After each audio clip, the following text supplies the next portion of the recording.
What we know is that approximately 1:32 this afternoon, the helicopter took off from the 34th Street heliport, and about 11 minutes later crashed on the roof across the street from where we are now.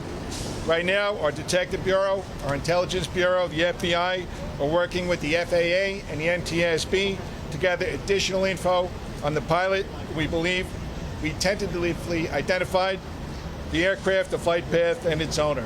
Don't have too much more. As we said, that's preliminary. We had a very strange and a very troubling incident this afternoon here in Manhattan. Helicopter crashed into a building here.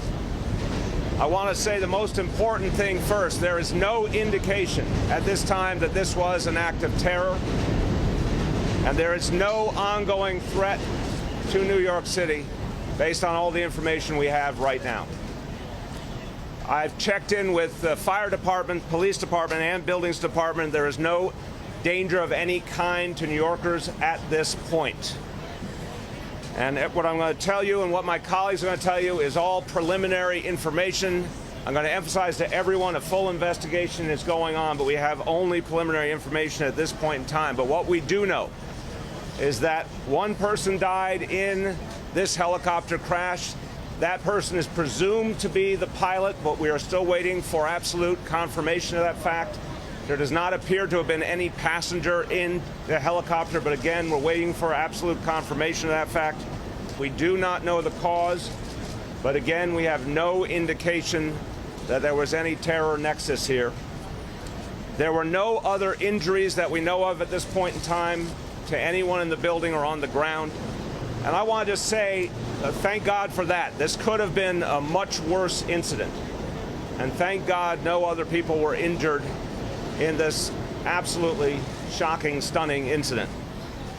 1:43 this afternoon, we received a call through 911 that this helicopter had crashed on the roof of this building.